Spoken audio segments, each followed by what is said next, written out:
ငါပြန်လာပြီဖေဖေမေမေသမီးရဲ့မျက်လုံးတွေကမင်းတို့မသိသေးဘူးပဲချမ်းရွက်ရဲ့စွမ်းအားတွေနိုးထလာပြီးမိစ္ဆာသွေးမျိုးဆက်နဲ့ပင်ကိုစွမ်းရည်တန့်စင်မှုတွေပေါက်ဆက်သွားတာငါသမီးလေးကတကယ်ကိုတော်တာပဲရွှမ်းလီဒါနဲ့ဖျားစီမီယာကြီးကိုကာရဝပြုပါတယ်တခင်လေးတို့အားလုံးကိုလည်းနှုတ်ခွန်းဆက်ပါတယ်ဟာဟာကဲမင်းတို့နှစ်ယောက်ကိစ္စကိုပြောကြရအောင်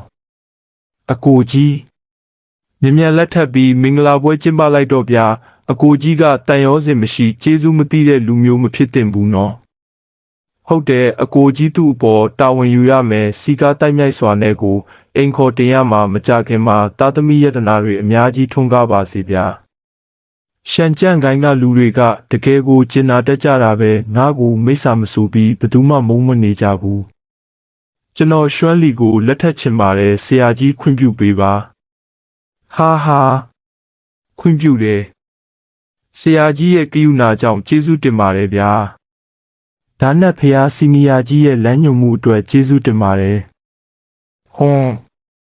ကျမစီမီယာကြီးကိုဂရုပေးပါတယ်နောင်နာဂတ်မှာမိစ္ဆာမျိုးနွယ်နဲ့လူသားမျိုးနွယ်ကြားကတိုက်ပွဲတွေမှာကျမပါဝင်ပတ်သက်မှာမဟုတ်ပါဘူးရှန်ကြန့်ကိုင်းကိုလည်းမတရားမှုတွေကြားတဲ့ဆွဲမသွင်းပါဘူးဂရုပြတ်ခဲ့ရင်စီမီယာကြီးစိတ်ကြိုက်အပြစ်ပေးနိုင်ပါတယ်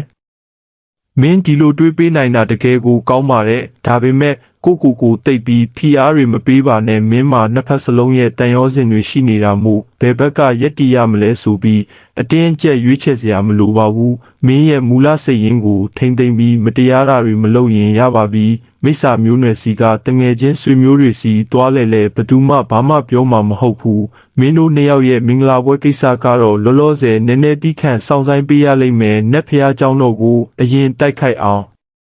နိုင်မှဖြစ်မယ်ကျန်းကျင်ဖုံးငါရောက်လာပြီမင်းတကယ်အချိန်တိကျတာပဲဒီနေ့မင်းတို့ရှန်ကြန့်ကိုင်းဒူးထောက်အညံ့ခံမလားဒါမှမဟုတ်မြေလံဖြက်စီးခံမလားကြက်ငှက်မကြံအကုန်တက်ပြစ်မယ်တတိယလမ်းစဉ်ဆိုတာမရှိဘူးဟွန်းငါကမင်းလိုရက်ဆက်တက်တဲ့ပြိုင်ဘက်မျိုးနဲ့မှအကြိုက်ပဲမင်းကလူတက်ရတာကိုဘာမှအာနာစိတ်မရှိဘူးပဲရှန်ကြီးငါလဲမင်းလိုအယိုးမာတဲ့ကောင်မျိုးကိုသဘောကျတယ်မင်းရဲ့အယိုးတွေကိုတစ်ချောင်းချင်းစီချိုးပစ်မယ်ကဲစကြစို့တွေးကြည့်ုံနဲ့တင်အရသာရှိလာပြီဟာဟာကျန်းကျင်ဖုံးလာစန်းသားအမြောက်များပြန်တန်းတိုက်ခိုက်ခြင်းအာဟာဟာဒါတစ်ချက်တောင်မခံနိုင်ဘူးပဲမင်းသိညံ့တာပဲစုပ်အမြန်စုပ်ကြဆန်းဆရာကြီးအကိုကြီး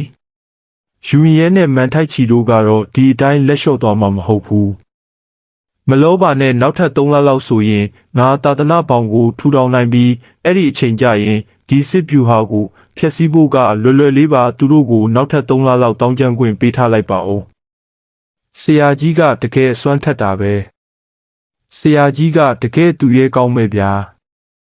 မင်းလျိုရင်ဓာတစ်တာရဲ့လှုပ်ဝက်ချက်ကိုဆက်ပြီးလေ့လာခြင်းသေးလားငါကောမလေ့လာခြင်းဘူးထင်လို့လားဒါပေမဲ့တကယ်ကိုဆက်ပြီးနားမလည်နိုင်တော့လို့ပါလူရှိချန့်ရဲ့ဓာတ်ပညာကကျေပြတ်လွန်းတဲ့ဓာတ်တစင်းချင်းစီမှာအဆုံးစွန်သောဓာတ်တိုင်းပညာရက်တွေကိန်းအောင်နေတာငါဓာတ်တစ်ဆက်စင်းကိုနားလေသဘောပေါက်ခဲ့တယ်နောက်ဆုံးတော့အဆုံးစွန်သောဓာတ်တိုင်းတစ်ဆက်မျိုးကိုအောင်မြင်ခဲ့တာပေါ့ဒါပေမဲ့ဒီအဆုံးစွန်ဓာတ်တိုင်းတွေကိုတမျိုးချင်းစီနားလေလာတိုင်းငါရဲ့ကိုယ်ပိုင်ဓာတ်လမ်းစဉ်အပေါ်တက်ရောက်မှုအကြီးအကျယ်ရှိစေတယ်ရှင်ဖုံး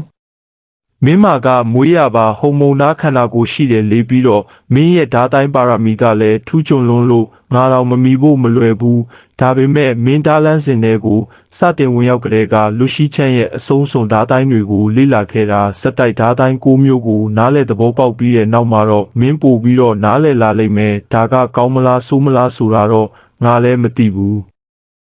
ဒါနဲ့ဖះရဲ့အဆုံးစွန်ဓာတ်တိုင်းအားလုံးကိုကျွန်တော်အပိုင်တွက်ချက်ပြီးတဲ့အခါကျမှဒီမေးခွန်းကိုကျွန်တော်ပြန်စဉ်းစားပါမယ်